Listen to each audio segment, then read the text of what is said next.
Hello there folks, I'm Joey DeAngelis and welcome to Silent Film Saturday episode number 66. Today, and for the next couple weeks, I shall be reviewing films from the Greta Garbo TCM Archives box set, or DVD set rather, which includes the Flesh and the Devil, The Mysterious Lady, and The Temptress. Greta Garbo was a famous silent screen leading lady, typically had William H. Daniels perform the cinematography on the film her films because he was that good at it. And this film I'm reviewing today, Flesh and the Devil, is directed by Clarence Brown, who would go on to direct in total, I think, 7 of Garbo's films. So I guess she liked Clarence Brown. Anyhow, Flesh and the Devil, you have a story of Leo and Ulrich, played by John Gilbert and Lars Hansen, who are best friends, right? They're in the military together. They've been kind of like brothers. They've never been separated. So they return home and Leo meets Felicitas, played by Greta Garbo.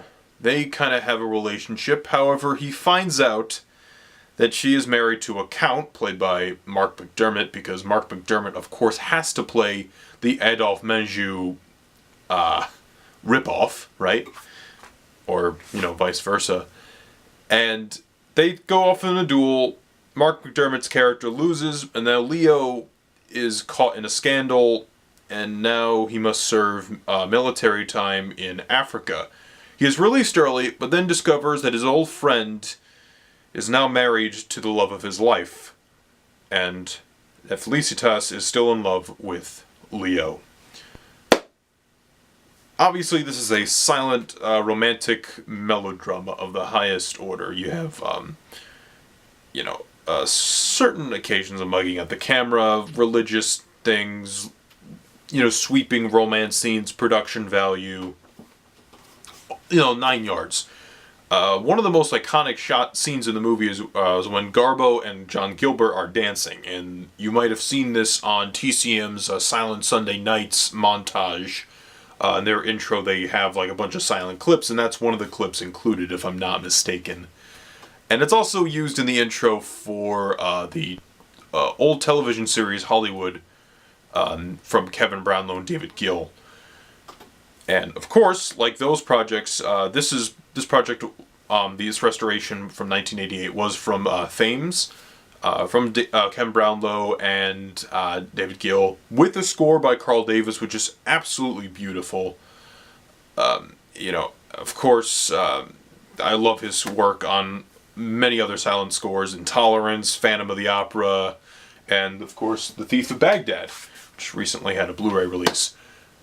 And this is a really I like nice melodramas like this. One of my favorite aspects of this movie, before I talk about the actors, is the land. It's kind of like the artificial world that this creates. There are some matte paintings and backdrops that are buildings or castles, but they're not really there. It's not like today it would be like a digital painting.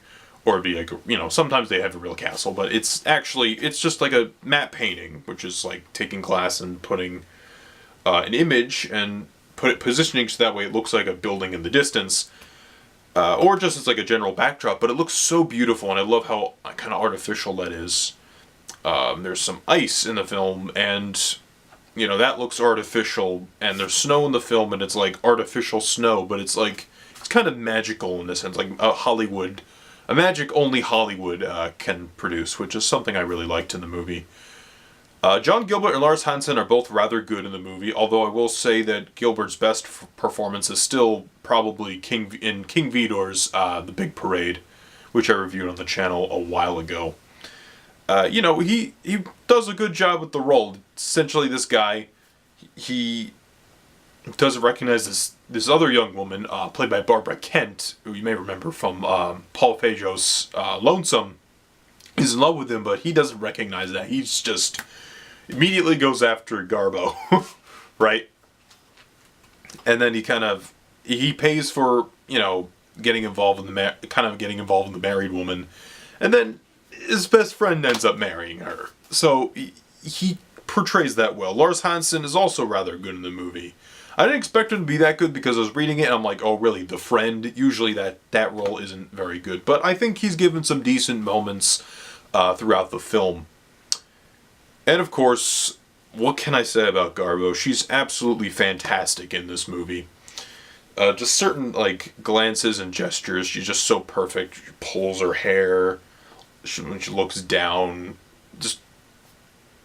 And also she looks great thanks to William H. Daniels' cinematography. I mean, he photographed about, I believe, like 20 of her films. And you can see why. The results are on screen. And she looks absolutely just fabulous. She's just really good in the movie, and I look forward to visiting The Mysterious Lady.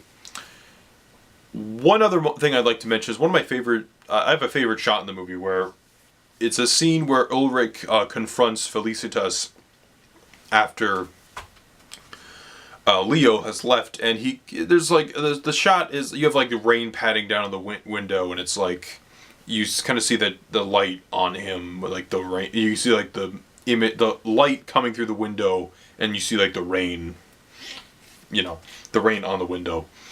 And it looks like it's on both characters, so it looks like they're like crying. There's some inner turmoil, and that stuff like that I really like with a silent film because they have to convey a lot of their stuff with images. There's also the train ride John Gilbert's character takes going back home. Superimposed images of Garbo's face and her character's name, Felicitas. As the train goes by, you see Felicitas. And I like things like that. It's a little hammered on the head, but I think it kind of works, in a charming, older Hollywood sort of way. Anyhow, I'd recommend The Flesh and the Devil, and next week I look forward to discussing The Mysterious Lady. See you all next time.